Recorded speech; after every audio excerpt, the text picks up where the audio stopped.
दोस्तों नमस्कार। और सुनाइए कैसे हैं आप सब लोग। जैसा कि मैंने आपको बताया था कि आज शाम को एक ऐसी हस्ती से आपको मुलाकात करवाने वाला हूं जिनका संगीत के क्षेत्र में बहुत अद्वितीय नाम है।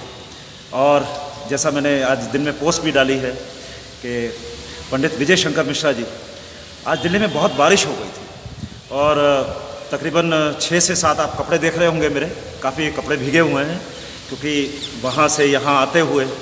और इस वक्त हम लोग मंडी हाउस के कमानी में हैं और आप सबसे स्वागत करवाना चाहता हूँ मैं पंडित विजय शंकर मिश्रा जी का। और आपको बताना चाहूँगा कि जहाँ संगीतज्ञ हैं, कला के समीक्षक हैं, कई उसके विधाओं के जानकार हैं और साथ ही साथ कोई ऐसा कलाकार नहीं है कि जो मिश्रा जी से छूटा हुआ हो। सबसे बड़ी जो बात जो है, चाहे वो कलाकार कहाँ ऑल ओवर इंडिया के या अब्रॉड कहीं कर के भी हों, तो आपको बताना चाहूँगा कि 7 किताबें लिखी हैं और एक अभी पब्लिश होने जा रही है। 8 मतलब टोटल 8 किताबें मिश्रा जी की लिखी हुई हैं। और बहुत अपनी एक संस्था है जिसका नाम जो है वो SAM, साम के नाम, सम कह लीजिए, सैम कह लीजिए, सम कहने उस नाम से है। तो सबसे पहले तो मैं स्वागत करता हूँ मिश्रा जी, आपका बहुत बहुत स्वागत है कि आपने आज, बहुत दर्शक आपको देख रहे हैं और आपका बहुत स्वागत है कि आपने थोड़ा सा टाइम दिया, इतना बारिश के बावजूद। और काफ़ी बिजी थे आज, दूरदर्शन में भी आपका आज एक ऑडिशन था, तो उसके बाद में तो बस ऐसे एक मीटिंग थी मतलब। जी जी जी जी जी जी जी जी जी हाँ। मैं, जैसा कि आप जानते ही हैं, आपका आशीर्वाद मिलता रहा मिश्रा जी कि एक ऐसा काम कुछ 2 महीने पहले मेरे जहन में आया कि कलाकारों को जिस वक़्त से ये कोरोना फैला, पिछले 2020 मार्च से, उसके बाद में लोगों के पास में काम नहीं था। उसके बाद में, और कलाकार जो है वो कलाकार एक मंच का भूखा होता है, उसको पैसा नहीं चाहिए, उसको ज़्यादा शोहरत भी नहीं चाहिए या जिस तरह से भी कहें आप, लेकिन उसको मंच की एक ज़रूरत होती है।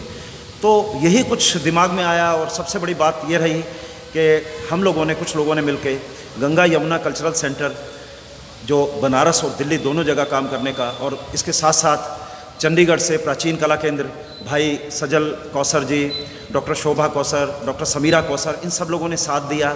संगीतिका फाउंडेशन के बैनर तले हम लोगों ने ये काम शुरू किया कि पूर्वांचल के कलाकारों को उत्तरांचल में लेके आना और उत्तरांचल के कलाकारों को पूर्वांचल की तरफ में लेके जाना। और सबसे बड़ी जो बात रही वहाँ, जब इसकी शुरुआत हम लोगों ने की, जो पंडित विश्वंभर नाथ मिश्रा जी जो हैं, जो उसके संकट मोचन हनुमान मंदिर के महंत जी हैं, उन्होंने इस संस्था का उद्घाटन किया। तो मिश्रा जी, आपका आशीर्वाद चाहूँगा सबसे पहले मैं। जी धन्यवाद, नमस्कार। बोलिए, मुझे क्या बोलना है? नहीं, आपको ही बोलना है, आपको आशीर्वाद देना है। नहीं, आप सब लोगों को बहुत बहुत नमस्कार, शुभकामनाएं। लेकिन मैं एक बात से मतलब वो बहुत दुखी हूँ, नाराज हूँ, परेशान हूँ कि ये जो बात होती है ना, जैसा कि अभी आपने भी कहा कि कलाकार को पैसा नहीं चाहिए, मंच चाहिए। नहीं, पैसा भी चाहिए, लेकिन मंच का भूखा होता है कलाकार। नहीं, लेकिन वो मंच का भूखा तो होता है, लेकिन वो अगर खाएगा नहीं तो गाएगा क्या? बिल्कुल बिल्कुल बिल्कुल। हाँ, तो आपने इसी मुतालिक जो है वो कल एक पोस्ट भी लिखी है जिसमें आपने लिखा कि हर चीज़ के दाम जो है वो पिछले दिनों जब से कोरोना हुआ वो बढ़ गए, लेकिन कलाकारों के दाम जो है, चाहे संगीतकारों के दाम, जो उन लोगों के रेट जो है वो कम हो गए। पिछले मतलब 1-1.5 साल से, जी जी, 16-17 महीने से, जी जी, इतने ऑनलाइन कार्यक्रम हो रहे हैं। हाँ, इतने ऑनलाइन वेबिनार हो रहे हैं जी, और किसी भी संस्था ने किसी भी कलाकार को कोई पेमेंट नहीं किया। ओह माय गॉड, अच्छा ऐसा है? इतनी सारी सेंट्रल यूनिवर्सिटीज हैं जिनका करोड़ों का फंड होता है। जी जी जी, वो जब हमें सेमिनार के लिए बुलाती हैं तो हमें आने जाने का टिकट भी देती हैं, गेस्ट हाउस में ठहराती हैं, पेमेंट भी करती हैं। जी जी जी। लेकिन अब चूंकि वो हमें बुला नहीं रही हैं तो टिकट न दें गेस्ट हाउस का खर्चा न दें, जी जी, लेकिन पेपर पढ़ने का जो होता है पारिश्रमिक, कमाल, वो तो मिलना चाहिए ना। बिल्कुल बिल्कुल बिल्कुल। ये आप एक नई बात बता रहे हैं कि भी जो वेबिनार्स वगैरह जो जिस तरह के जो ऑनलाइन ये कुछ भी नहीं है, एक नए पैसे का फ़ायदा नहीं है, किसी कलाकार को नहीं है। और मैं तो कहूँगा कि ये बड़े कलाकारों द्वारा, बड़ी संस्थाओं द्वारा छोटे कलाकारों का शोषण है। वाह, आपका लाखों करोड़ों रुपए का फंड आप कहाँ यूज कर रहे हैं? संगीतकार भूखे पेट रहकर भी मुस्कुराते हुए अपने गायन वादन से आपका मनोरंजन कर रहा है। बिल्कुल बिल्कुल। आप बाहर निकलने की स्थिति में नहीं है, घर में कैदी जैसा जीवन आप जी रहे हैं। वो कलाकार आपका मनोरंजन कर रहा है, बौद्धिक, आत्मिक, मानसिक सुख आपको दे रहा है। और आप लोग कलाकार के लिए कोई भी संस्था कुछ भी करने को तैयार नहीं है। जी जी जी, ये तो बहुत अन्याय है। और इस देश की कल्चरल पॉलिसी के विषय में तो सोचना पड़ेगा, ये निर्णय लेना पड़ेगा कि आखिर कलाकार क्या करे, कहाँ जाए। जी जी जी, किसी भी कलाकार के लिए किसी भी संस्था ने कुछ भी नहीं सोचा। ये बहुत दुखद स्थिति है और मैं इससे बहुत परेशान हूँ। बड़ी अजीब बात आप बता रहे हैं कि ये जितने भी कलाकारों का, मेरी जानकारी में कुछ मिश्रा जी ये भी आया था कि कुछ संस्थाएं ऐसी हैं जो कि कलाकारों को चाहे वो वेबिनार के थ्रू या कुछ जो है वो पारिश्रमिक दे रही हैं। इसमें शायद चाहे प्राचीन कला केंद्र के बारे में मैं जानता हूँ जिन्होंने उनको पेमेंट, कलाकारों को पेमेंट भी की जो ऐसा। और कुछ संस्थानों में अभी रिसेंटली संस्कार भारती की तरफ से भी एक ऐसा अभी कुछ दिन पहले आया जिसमें हंसराज हंस जी और ये अमीर चंद जी और ये सब लोग आए हैं। इन्होंने कहा कि हम लोग कलाकारों की हेल्प करेंगे इधर 1.5 साल के बाद। करेंगे की बात अलग है। जी जी, संस्कार भारती के लिए तो मेरे 2 लेक्चर हुए हैं। हाँ जी, मुझे तो एक नया पैसा नहीं मिला। अच्छा, संस्कार भारती की तरफ से मेरे तो लेक्चर हुए, 1.5 घंटे का मेरा लेक्चर हुआ। मैंने पंडित भजन सोपोरी का इंटरव्यू किया संस्कार भारती के लिए। अच्छा, और अब आके कहा जा रहा है कि हम करेंगे। कब करेंगे और किन के लिए करेंगे? कमाल है। मैं बड़े कलाकारों की बात नहीं कर रहा हूँ, जिनको एकेडमी अवार्ड और पद्मश्री, पद्म भूषण मिला है, उनकी बात नहीं कर रहा हूँ। एक कहानी आपको सुनाता हूँ जी। एक बच्चा सड़क किनारे रो रहा है।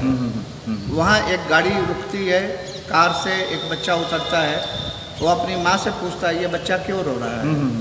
माँ कहती है आज उसको खाने के लिए रोटी नहीं मिली इसलिए रो रहा है। अच्छा, तो बच्चा कहता है कि रोटी नहीं मिली तो रोने की क्या जरूरत है? हाँ, बर्गर खा ले, पिज्जा खा ले, चीज खा ले। जी जी जी, तो ऐसे करने से काम नहीं होगा ना। बिल्कुल, आपको समझना होगा। मैं कह रहा हूँ मेरे पास पैसे नहीं है, तो आप कहिएगा कि एफडी तोड़वा लो, जी जी जी, बैंक से लोन ले लो। अरे मेरे पास अगर पैसा होते तो मैं एफडी करवाता ना। तो मैं फ्रीलांस संगीतकारों की बात कर रहा हूँ। जी जी जी, जो संस्थाओं में बैठे हैं, 7th कमीशन पे ले रहे हैं, उनकी बात नहीं कर रहा हूँ। मैं फ्रीलांस संगीतकारों की बात कर रहा हूँ, अपनी बात भी नहीं कर रहा। जी जी जी, बिल्कुल, मेरा खर्च चल रहा है, लेकिन मैं आम लोगों की बात कर रहा हूँ। और किसने क्या पेमेंट किया, वो जंगल में मोर नाचा, वो कुछ भी समझ में नहीं आ रहा है। नहीं, बड़ा ये अजीब बात है आप बता रहे हैं दोस्तों। आप भी देख रहे हैं, ये हर एक कलाकार का दर्द है। जो कलाकार मन जो है वो इस चीज़ से बहुत परेशान है कि किसी ने इस चीज़ के बारे में कुछ भी सोचने की कोशिश नहीं करी है। तो चलिए खैर ये बातें तो हैं। मिश्रा जी, मैं एक चीज़ आपसे ये जानना चाहूँगा कि बनारस का जो एक घराने की परंपरा जो रही है, और आज आपने इतना सारे कलाकारों को, चाहे वो छन्नूलाल मिश्रा जी हों, चाहे वो बिरजू महाराज हों, आपके अपने रिलेशन में भी कई लोग आते हैं और सब जो है वो उसमें चाहे वो गुदाई महाराज हों, शांता प्रसाद जी, या बाकी जितने गिरजा देवी जी रही हों, जितने भी कलाकार जो रहे हों, लेकिन मुझे ऐसा ये लग रहा है कि घरानों की एक जो परंपरा बनारस घराने की जो थी वो कुछ टूट सी रही है। मुझे ये महसूस होता है। आपका क्या इसमें क्या राय है? नहीं, मैं इस बात को नहीं मानता हूँ। अच्छा, मैं ये मानता हूँ कि देखिए, रोजी रोटी का सवाल अलग है। हाँ जी, बनारस के कलाकार दिल्ली में आके बस गए। जी जी जी, पंडित राजन साजन मिश्र दिल्ली में बस गए। बनारस के कलाकार कलकत्ते में जाके बस गए। पूर्णिमा चौधरी, गिरजा देवी जी, जी जी जी, कलकत्ते में बस गए। सितारा देवी, गोपी कृष्ण जी वगैरह बॉम्बे में बस गए। जी जी जी, मैं खुद दिल्ली में आ गया। वो एक अलग बात है। तो बनारस के संगीत का फैलाव हो रहा है, समझे ना। बनारस का संगीत जो है चारों दिशाओं में फैल रहा है। अच्छा, अब बात ये है कि बनारस में पैसे नहीं हैं। अब वहाँ जो अच्छे अच्छे कलाकार भी हैं, उनको भी होटलों में गा बजा कर संतोष करना पड़ रहा है। कई लोगों ने तो अपने प्रोफेशन ही बदल दिए। वहाँ के कई लोगों से मेरी मुलाकात हुई तो उन्होंने कहा कि संगीत का क्षेत्र छोड़कर वो दूसरे प्रोफेशन में जा रहे हैं। देखिए, अब वही वाली बात है कि हमने संगीत को क्यों अपनाया।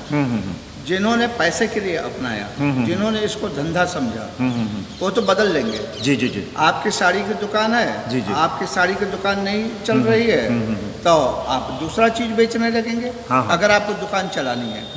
लेकिन हमने संगीत को पेशे के रूप में नहीं अपनाया। हाँ, हाँ, हाँ। ये हमारे जीवन का एक अंग है। जी जी जी। अगर हमारे पास गाड़ी है तो भी हम संगीत से चलेंगे, संगीत के माध्यम से। अगर हम भूखों मर रहे हैं जो कि 1.5 साल से हो रहा है तो भी हम संगीत नहीं छोड़ेंगे। जी जी जी जी। तो हमने पैसे के लिए, काम के रूप में, धंधे के रूप में संगीत को नहीं अपनाया जी। इसलिए हम इसको छोड़ भी नहीं रहे हैं और हम छोड़ने की कल्पना भी नहीं कर सकते। लेकिन हाँ, जिन लोगों ने पैसे के लिए अपनाया है, और पैसा बहुत बड़ी चीज़ है। हाँ हाँ बिल्कुल। तो बड़े बड़े कलाकारों के बेटे, कोई अपना विषय बदल रहा है तो कोई ध्रुपद गाते गाते फ्यूजन गाने लगा, कोई तबला बजाते बजाते ड्रम बजाने लगा कि उसमें पैसे ज़्यादा हैं। जी जी जी जी। तो पैसा खींचता है और पैसे के कारण बहुत सारे लोग बदल रहे हैं। लेकिन ऐसा नहीं है कि बनारस का संगीत खत्म हो रहा है, उसके घराने पर कोई संकट है। वो बहुत सारे कलाकार अच्छा काम कर रहे हैं और अभी भी कर रहे हैं। अच्छा अच्छा अच्छा। लेकिन मैंने मिश्रा जी ये देखा कि वहाँ पर जितने भी कलाकार हैं या आज की तारीख में पिछले ये जो 1.5 साल में ये जो सब कुछ हुआ कोरोना वगैरह की वजह से, उन लोगों की तरफ, उन लोगों में भी काफ़ी निराशा है इस सारी चीज़ के लिए। और उसके बाद में मतलब कि वो एक मेरी छन्नूलाल मिश्रा जी से बात हुई अभी कुछ दिन पहले, अभी 15-20 दिन पहले मैं उनके घर में जाकर मैं मिला और उन्होंने मुझे ये बात कही कि 1.5 साल से कोई प्रोग्राम नहीं किया। हाँ, नहीं किया। आप सोचिए, छन्नूलाल मिश्रा जी पद्म विभूषण अवॉर्डी हैं। जी जी जी। उनको पद्म भूषण मिला है। जी जी जी। उनकी डायरेक्ट बात प्रधानमंत्री मोदी जी से होती है। जी जी। और उनके परिवार के ऊपर इतना संकट है। बिल्कुल उनके हाँ, पत्नी का और बेटी के साथ संगीता का। तो एक इतने बड़े कलाकार के साथ अगर ये दुर्व्यवहार हो रहा है, प्रधानमंत्री के हस्तक्षेप के बावजूद उसमें कुछ सकारात्मक रिजल्ट नहीं मिल रहा है, तो आम लोगों की क्या दशा है आप सोच लीजिए। बिल्कुल। वो तो पद्म विभूषण है और जी जी जी। उनको तो एक प्रोग्राम के लाखों रुपए मिलते थे। जी जी जी। लेकिन औसत दर्जे के कलाकार जो किसी के यहाँ जाके संगत करके, किसी के बच्चे को सिखा के 1500 रुपए का क्लास करके वो जो करते हैं, वो 1.5 साल से किस स्थिति में है ये हमें सोचना पड़ेगा। बिल्कुल। ये बहुत खराब स्थिति है और इसमें सरकार को सोचना होगा। जी जी जी। अब केवल बड़े कलाकार नहीं, औसत दर्जे के जो दूसरी पंक्ति के, तीसरी पंक्ति के कलाकार हैं, उनके विषय में सोचना होगा, क्योंकि संगीत का भविष्य वो तय करेंगे। आने वाले समय में संगीत का रूप स्वरूप क्या होगा, दूसरी तीसरी पंक्ति के कलाकार तय करेंगे। पहली पंक्ति के कलाकार तो तय कर चुके हैं जो उनको करना है। नहीं तो मिश्रा जी, मेरा वही कहना है ना कि मैं ये कह रहा हूँ कि अगर जो कलाकार अब जनरेशन जो आने वाली है, उसके कलाकारों को मंच ही अगर नहीं मिल रहा, क्योंकि आगे आने वाले टाइम में दिल्ली में, यहाँ हम लोग बैठे हुए हैं, ये कमानी ऑडिटोरियम है, यहाँ पर मेरे को लोग कहा करते थे तुम्हारा दूसरा घर है। कमानी के लिए लोग मेरे को कहा करते थे, चाहे त्रिवेणी हो, चाहे जितने भी ऑडिटोरियम मंडी हाउस में हैं। लेकिन अभी आगे लग नहीं रहा है कि भाई आगे 1 साल में भी जो है कुछ इस तरह की शुरुआत होने वाली है। तो अगर कलाकार को मंच नहीं मिलेगा जिस वक्त जो है, तो वो क्या करेगा? सारी चीज़ें, पैसा वैसा सब चीज़, क्योंकि सबसे पहली चीज़ है कि मंच, पैसा इतना नहीं है। पैसा जिसको 10,000 रुपये मिलता है वो 2,000 रुपये में भी 4,000 रुपये में भी काम कर लेगा। नहीं सुनी जी, सॉरी, हाँ, मैं यहाँ आपसे एग्री नहीं करता। अच्छा, मंच 1 साल बाद भी मिल जाए, हाँ हाँ, पैसा अभी मिले ताकि वो खा के रियाज करे। 1 साल बाद भी अगर 2022 में भी मंच शुरू होता है तो अगर वो रियाज पर रहेगा, वो खाना खाता रहेगा, तो 2022 में भी प्रोग्राम कर पाएगा। अच्छा। लेकिन अगर आप उसे पैसा नहीं देंगे, उसका पेट नहीं भरा रहेगा, तो वो रियाज क्यों करेगा? फिर तो वो अपना पेशा बदल लेगा। फिर जब आप उसको मंच देंगे भी तो मंच पर अच्छा कार्यक्रम नहीं दे पाएगा। हो सकता है वो अपना पेशा ही बदल ले, या वो जब आप कार्यक्रम देने के लिए आए तो उसका कार्यक्रम उतना आकर्षक न हो। तो मंच के साथ पेमेंट भी बहुत ज़्यादा जरूरी है, पेमेंट होना बहुत ज़्यादा जरूरी है। और मंच अगर आप नहीं भी दे रहे हैं तो भी उन कलाकारों को पैसे मिलना चाहिए। आखिर आपने किसानों के खाते में पैसे जमा किया ना, महिलाओं के खाते में जमा किया ना, ठेले वालों को पैसे दिए ना, कलाकारों ने क्या गुनाह किया है? जब विश्व में कहीं बात होती है, भारत की छवि की कहीं बात होती है, तो संगीतकारों को बुलाया जाता है। भारतीय संगीत ने भारत का नाम ऊंचा रखा है पूरी दुनिया में, और भारतीय संगीतकारों के साथ ये दुर्व्यवहार, ये उपेक्षापूर्ण व्यवहार। तो पहले आप संगीतकारों को सोचिए, संगीतकार जिंदा रहेंगे तो वो संगीत को बचा लेंगे।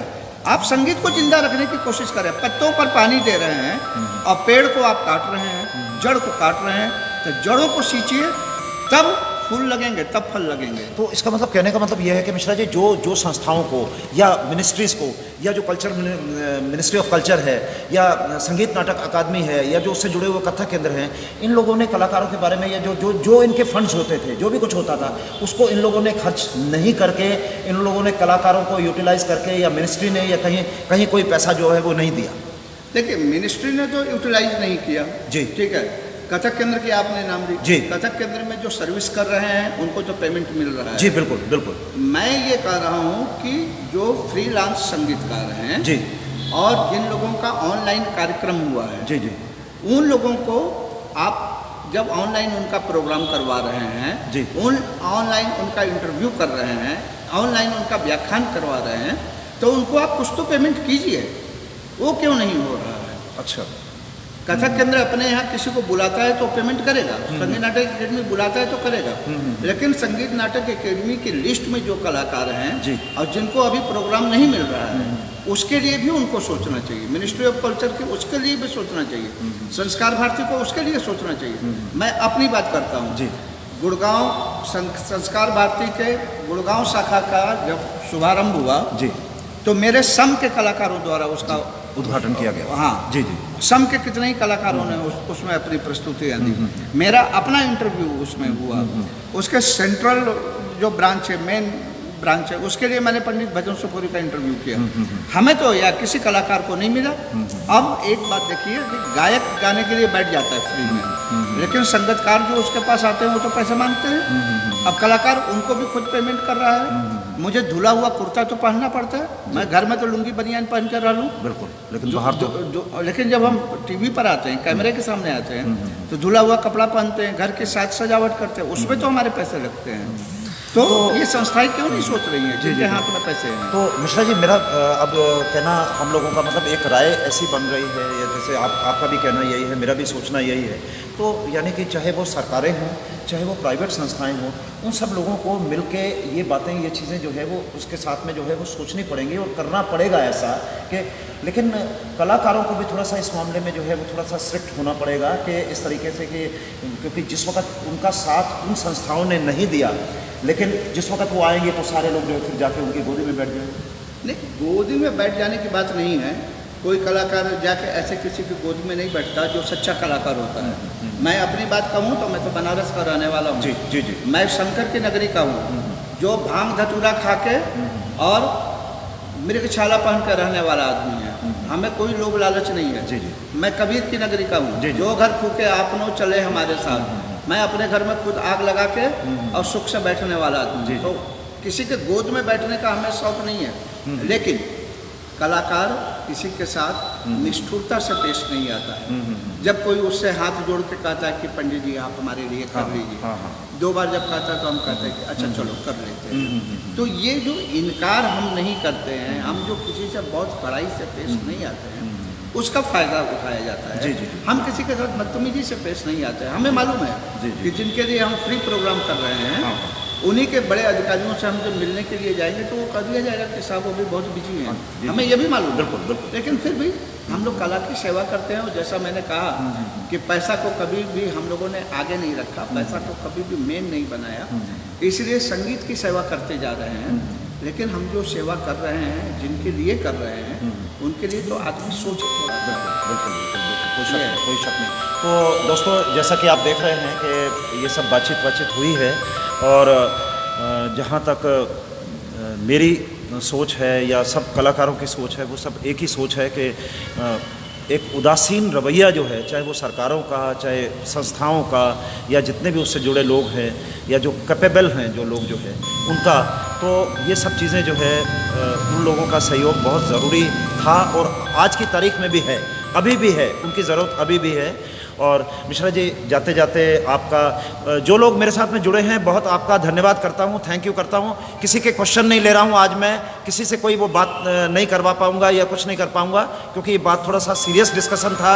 और मैंने जैसे पहले भी आपको बोला है कि बीच में आप व्हाट्सएप मैसेजेस या मैसेंजर कॉल मत किया करें। मेरी आपसे हाथ जोड़ के ये गुजारिश है। आप फेसबुक के थ्रू आप अपना कमेंट कर सकते हैं, लेकिन आप मैसेंजर या व्हाट्सएप के थ्रू प्लीज़ कॉल मत कीजिए, क्योंकि वो देखने उस वक्त नहीं देख पाते हैं हम लोग। चलिए, एनीवे मिश्रा जी, बहुत अच्छा लगा, आपने टाइम दिया और ये सब बातें की जो कि हर एक कलाकार का दर्द है। और मैं चाहूँगा कि जो एक आपके आशीर्वाद से हम लोग एक मिल के काम करने जा रहे हैं अपनी संस्थाओं के द्वारा, 2-3-4 संस्थाओं के द्वारा, आप उनको आशीर्वाद दें और देखते हैं कि कुछ ना कुछ रास्ते निकालेंगे, नए नए रास्ते निकालेंगे। और उसके कलाकारों को पैसा हो, चाहे कलाकारों को मंच हो, चाहे तो ये सब प्रोवाइड करने की कोशिश करूँ।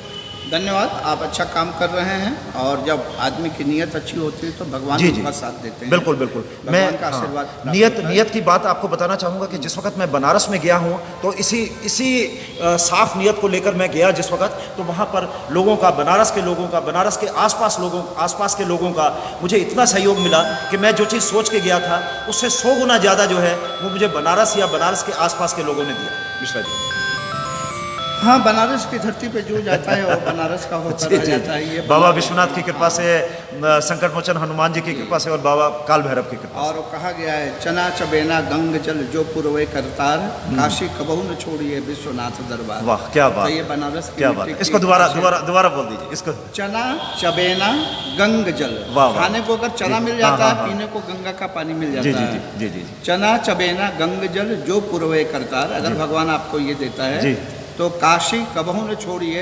विश्वनाथ दरबार। विश्वनाथ दरबार। जय हो बाबा। हर महादेव का नाम लेते हुए मैं मिश्रा जी का बहुत बहुत शुक्रिया करता हूँ। मिश्रा जी, आपको प्रणाम करता हूँ बहुत बहुत। दोस्तों, आपका बहुत बहुत शुक्रिया, मेरे साथ में जुड़े रहे। और आपने देखा कितनी अच्छी अच्छी बातें हुई, और जो एक कलाकार का जो एक दर्द होता है वो सब लोगों के मन में है। और जितने भी लोग अब देख रहे हैं या बाद में इस चीज़ को देखेंगे, मैं सबका धन्यवादी हूँ। जितने लोग भी जो जुड़ रहे हैं मेरे साथ में या बाद में जुड़ेंगे, तो दोस्तों इसी तरह की कुछ चीज़ें नए और लेकर जो है मैं हाजिर होऊंगा। और बनारस और दिल्ली का ये सिलसिला जो है, नूपुर सिंह आपका, डॉक्टर नूपुर सिंह आपका बहुत बहुत धन्यवाद है। अजय भाई, आपका बहुत बहुत धन्यवाद है। राजेश भाई, आप कुछ कहना चाह रहे हैं, लेकिन वो इस अभी प्लेटफॉर्म पर नहीं ले सकूँगा, क्योंकि व्हाट्सएप जो है वो आपका इस समय नहीं हो पाएगा। तो दोस्तों, आपका बहुत बहुत शुक्रिया, आपका बहुत बहुत प्यार, स्नेह और आशीर्वाद जो मुझे मिल रहा है उसको बना के रखिए। बहुत बहुत धन्यवाद आपका, बहुत बहुत धन्यवाद। Thank you very much. Thank you.